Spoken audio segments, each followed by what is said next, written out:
여러분 안녕하세요. 나무쌤입니다.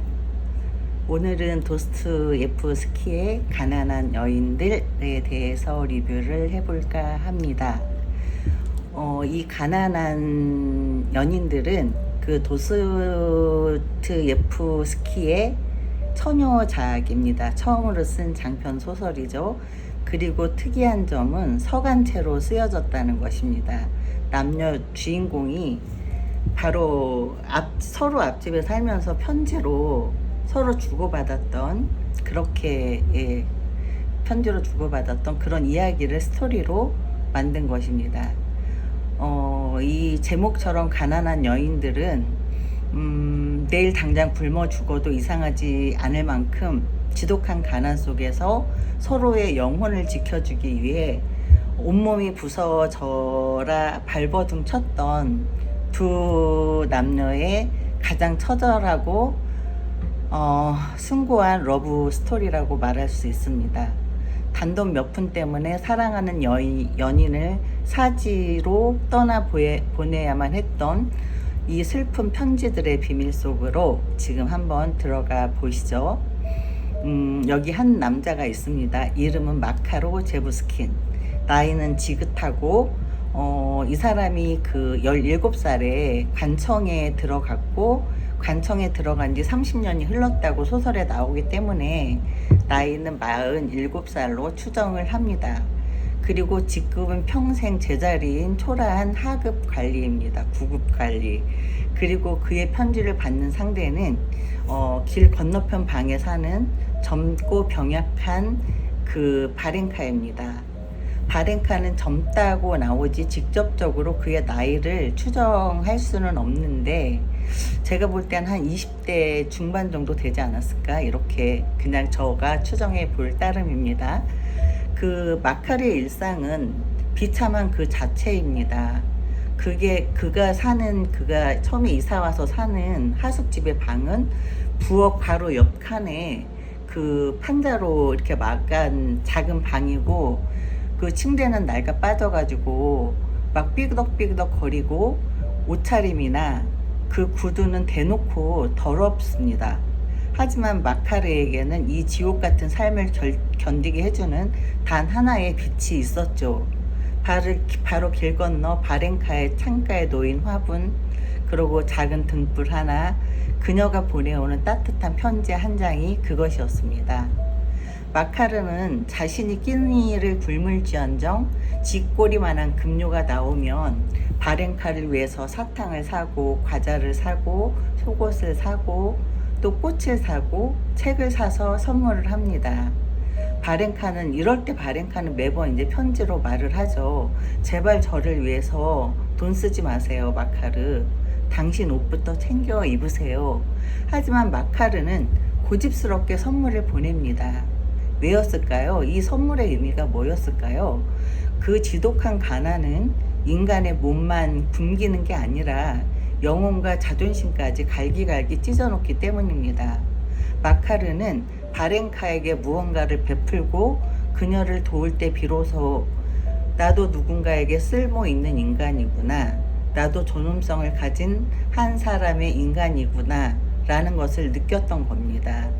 그에게 바렌카를 돕는 일은 연애를 넘어 자신의 존재의 이유 그 자체였습니다.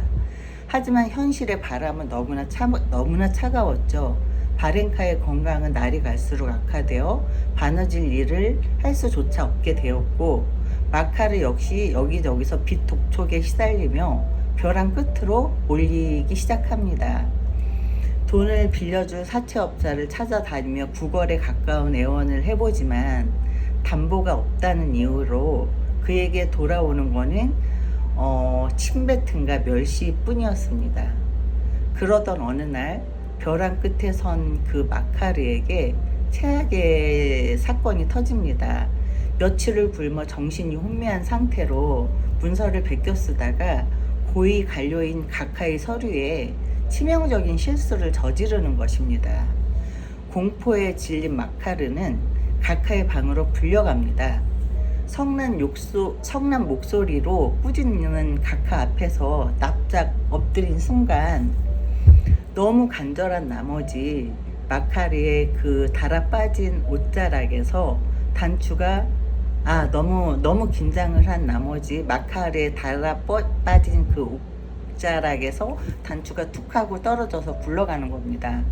구멍난 구두 사이로 그의 비참한 발가락이 훤히 드러났죠. 인간으로서 가장 진짜 밑바닥의 치부를, 그것도 자기가 일하는 관공서의 그 각하한테 들켜버리는 순간 마카르는 이제 여기서 내 인생은 끝났구나 라고 하면서 눈을 감습니다. 그런데 그 순간 정말 기적이 일어납니다. 마카르의 몰골을 가만히 내려다보던 각하가 그의 손에 백로불을 쥐어준 것입니다. 처벌 대신 사소한 자비를 베푼 것이죠. 마카르는 이 돈으로 밀린 방세를 갚고 바렌카에게 맛있는 음식을 사 보내고 마침내 우리에게도 봄날이 오는가 싶어 아이처럼 기뻐합니다. 하지만 이 행복은 그들이 맞이할 가장 잔인한 비극의 전조였습니다. 바렌카의 앞에 돌연 한 남자가 나타납니다. 과거 그녀의 가정을 몰락시키고 바렌카를 유혹해서 타락시키려고 했던 악랄하고 탐욕스러운 지주 비코프였습니다. 비코프는 바렌카에게 청혼을 합니다.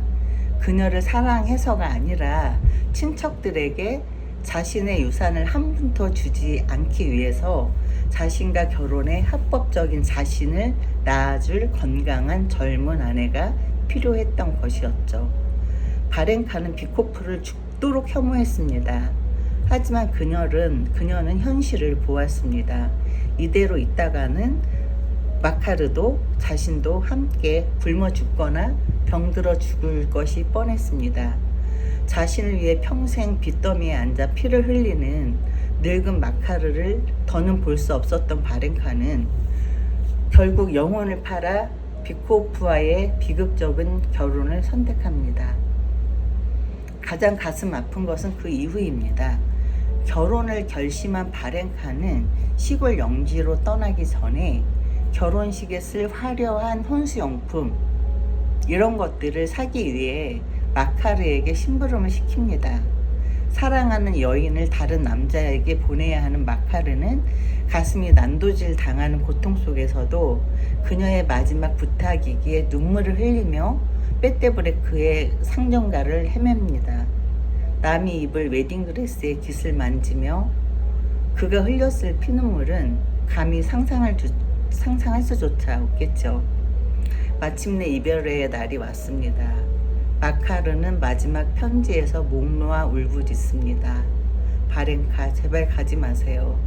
당신이 가버리면 내 삶의 모든 글과 생각은 누가 읽어줍니까? 내가 당신의 마차 앞을 가로막고 누워서라도 가지 못하게 잡겠습니다. 제발 나를 혼자 두지 마세요. 하지만 가난한 이들의 절규는 언제나 힘이 없습니다. 바렌카를 태운 마차는 가차없이 빼떼로 무릎 위에 차가운 빗속으로 사라지고 늙은 마카르는 홀로 텅 빈 방바닥에 주저앉아 주체할 수 없는 눈물을 흘립니다. 이 작품이 180년이 지난 오늘날까지 위대한 명작으로 칭송받는 이유는 단 하나라고 생각합니다.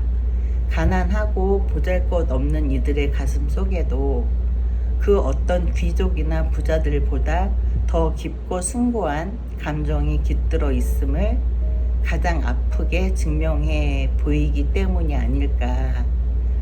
세상에서 가장 슬픈 사랑의 편지, 가난이 단지 배가 고파서 슬픈 거라면 참겠습니다.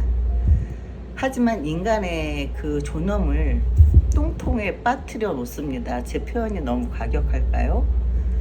마카르에게 다 담지 못할 그 비난과 욕, 그럼에도 이것을 감내하고 오로지 바렌카만 옆에 있다면 모든 것을 다 포용할 수 있다고, 바렌카가 떠나면 난 살 의미가 없다고 말하는 처절한 사랑입니다.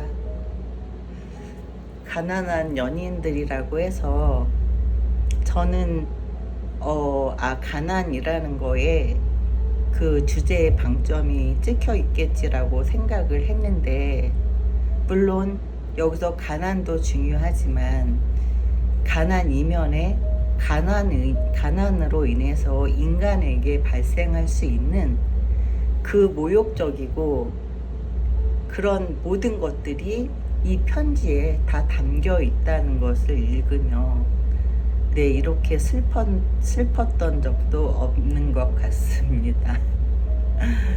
이렇게 리뷰는 마치기로 하고요. 그럼에도 불구하고 구독 꾹, 좋아요 꾹 눌러주세요. 안녕 여러분, 나무쌤이었습니다.